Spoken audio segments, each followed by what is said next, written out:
Hello everyone, astro with M Singh में ma'am Singh आप सभी का बहुत बहुत स्वागत करती हूँ। हमेशा की तरह मैं आ गई हूँ नाइट में आपके पार्टनर की डीपेस्ट फीलिंग्स के साथ।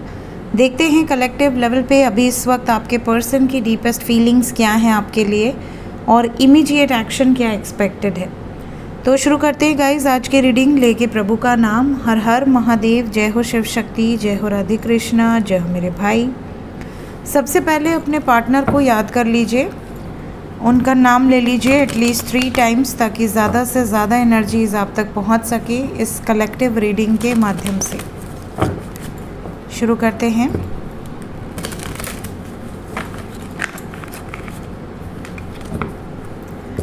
Deepest feelings angels, 7 cards.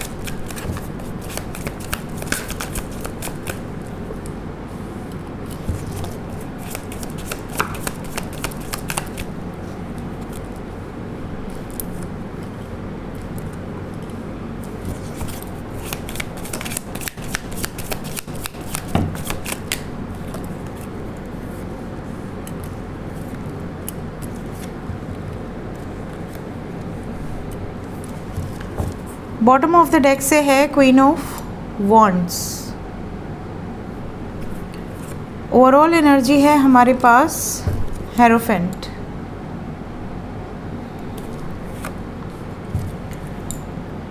Okay, तो सबसे पहले तो यहाँ पर 3 मेजर अरकाना आए हैं, डेविल, सन एंड हेरोफेंट। ऐसा लग रहा है जैसे आपके पार्टनर और आपके बीच में कहीं ना कहीं सोसाइटी फैक्टर या फैमिली फैक्टर इस वक्त पे बहुत ज़्यादा प्रॉब्लम्स क्रिएट कर रहे हैं। कहीं ना कहीं आपके या आपके पार्टनर के फैमिली मेम्बर्स ये चाहते हैं कि वो ट्रेडिशनली मैरिज करें और अपने रीति रिवाज को, अपने रिचुअल्स को फॉलो करते हुए मैरिज करें। और आपके पार्टनर और आप में अगर कोई डिफरेंसेस है तो ये लोग अपोजिशन में हैं, अपोज कर रहे हैं कि नहीं, इस तरीके की शादी नहीं हो सकती। इवन ये किसी का एग्ज़ाम्पल भी दे रहे हैं, जैसे इनकी लाइफ में कोई ऐसा एग्ज़ाम्पल हो जो कि शादी के बाद बहुत बुरी सिचुएशन हुई हो, तो ये उनका एग्ज़ाम्पल भी दे रहे हैं कि ऐसी ऐसी सिचुएशंस हैं, ऐसा तुम्हारे साथ भी हो सकता है।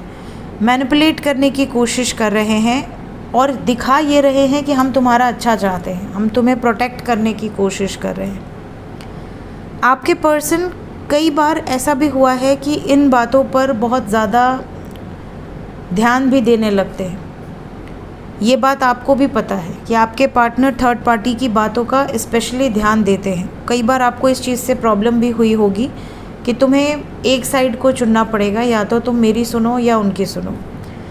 इन सब चक्करों के कारण आपके पर्सन की जो एनर्जी है काफ़ी ज़्यादा बर्डनड है।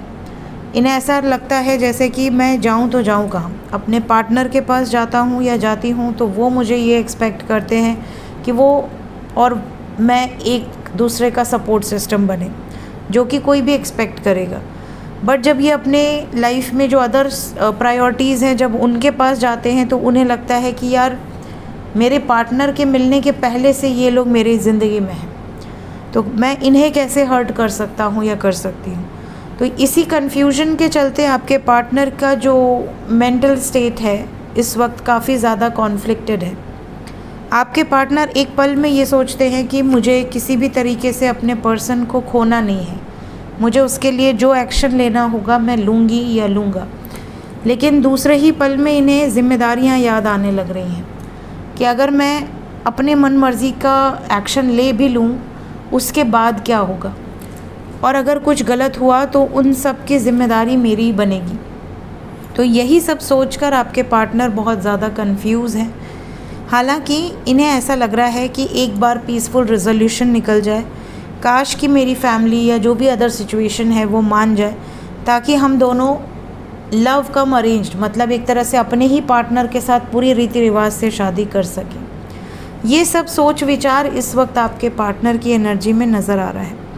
दूसरी चीज़, फिज़िकल अट्रैक्शन बहुत ज़्यादा है, मूवमेंट की एनर्जी है। रीडिंग की शुरुआत ही नाइट ऑफ सोर्ड से हुई है, तो कहीं ना कहीं बहुत जल्दी क्विक मूवमेंट्स आपको दिखेंगे आपके पर्सन की तरफ से। Let's clarify some cards. Clarify करें एंजल्स, डेविल क्यों आया है। डेविल को क्लैरिफाई किया है 4 of wands, death and king of wands. इन्हें ऐसा लग रहा है कि अगर मैं बुरा बनता हूँ या बनती हूँ अगर अपनी शादी का डिसीजन लेके, तो ठीक है, मैं रेडी हूँ। मतलब इन्हें ऐसा लग रहा है कि अगर मैंने अपने पसंद के लड़के या लड़की से शादी कर लिया तो सोसाइटी फैक्टर्स या फैमिली की नज़र में मैं बुरा बन जाऊँगी या बुरा बन जाऊँगा, बट स्टिल मैं वही करूँगा जो मुझे सही लगता है, जो मुझे लगता है कि मेरे लिए, मेरे पार्टनर के लिए सही है। तो ये इनकी एनर्जी में है इस वक्त, इसलिए डेविल की एनर्जी आई है। कैसा प्रेशर है एंजल्स, 10 ऑफ वॉन्ड्स क्यों आया है। 10 ऑफ वॉन्ड्स को क्लैरिफाई किया है 7 ऑफ वॉन्ड्स। ये थर्ड पार्टी का प्रेशर है, कोई डोमिनेटिंग फिगर है जिसके अगेंस्ट आपके पर्सन एक्शन नहीं ले पा रहे थे बट अब स्टैंड लेंगे। और यहाँ पर 8 of wands with 2 of swords, आपके पार्टनर इस मेंटल कॉन्फ्लिक्ट से बाहर निकलते हुए नज़र आ रहे हैं। सो यहाँ पर प्रेशर जो है उससे बाहर निकलने की एनर्जी है। ज़्यादा दिन इस सिचुएशन में नहीं रहने वाले आपके पार्टनर, ये टेम्प्ररी सिचुएशन है।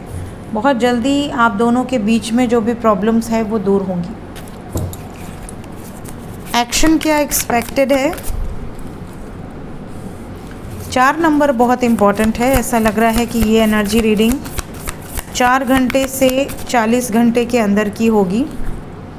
इस टाइम पीरियड में सबसे पहला एक्शन तो ये दिखेगा कि आपके पार्टनर आपको लेकर काफ़ी प्रोटेक्टिव फील करेंगे। इन्हें ऐसा लगेगा जैसे आप ही इनका सब कुछ हो और आप कहीं इनसे दूर ना हो जाओ। लव की जो फीलिंग्स है वो बढ़ेगी, पोजेसिवनेस बढ़ेगा, रियलाइजेशन होगा कुछ चीज़ों का। कुछ सिचुएशंस में रियलाइजेशन बहुत इम्पॉर्टेंट है। कई बार इंसान वापस ही नहीं आता जब तक उसे रियलाइज़ ना हो कि मैंने गलती कहाँ की थी और मुझे ही वापस जाना है। मैसेजेस एंड कॉल्स बहुत सारे लोगों को आएंगे आने वाले 40 घंटे के अंदर। आप में से कुछ लोगों के पार्टनर अगर कुछ गलती किए थे तो उसके लिए अपॉलॉजी देते हुए भी नज़र आ रहे हैं। सॉलिड कमिटमेंट या एक लॉन्ग टर्म कमिटमेंट यहाँ पर बहुत सारे लोगों को मिल सकती है within 4 hours to 40 hours. So ये टाइम लिमिट है जिसके अंदर एनर्जी इज़ वेरी ब्यूटीफुल। हालांकि आप में से कुछ लोगों के पर्सन एक बैड फेज से गुज़र रहे हैं या गुज़रने वाले हैं, बट उस बैड फेज से निकलना भी ज़रूरी है। जब तक हम उस रास्ते को पार ही नहीं करेंगे हम आगे कैसे बढ़ेंगे। जैसे एक टनल होता है जिसमें घनघोर अंधेरा होता है, बट जैसे जैसे हम टनल से बाहर निकलते जाते हैं हमें एक रोशनी नज़र आने लगती है और फिर भरपूर उजाला हमें दिखता है। तो ये वही टनल वाली सिचुएशन है जहाँ पर आपके पर्सन इस वक्त गुज़र रहे हैं, बट जल्दी ही जो उजाला है वो आप दोनों की ज़िंदगी में आने वाला है।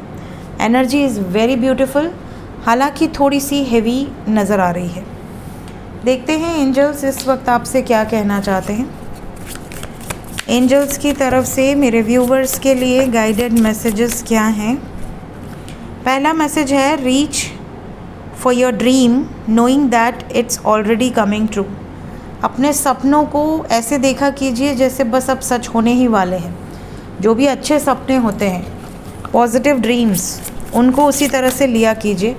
और अगर कभी आपको बहुत नेगेटिव ड्रीम आता है जो आपको लगता है कि यार ये बहुत नेगेटिव था, ये अच्छा नहीं था, कुछ गलत ना हो, तो उस ड्रीम को पेपर पे लिख के या तेज पत्ते पे लिख के और मन से, दिल से भगवान से बोलकर कि प्रभु ये स्वप्न मैंने आपको सुना दिया है, अब मुझे इस स्वप्न के कोई भी दुष्प्रभाव नहीं होंगे, बोलकर उनको जला देना चाहिए। जलाकर उसको भस्म को बाहर फेंक देना चाहिए, या फिर कम से कम पेड़ से, पौधों से, किसी से भी कह देना चाहिए।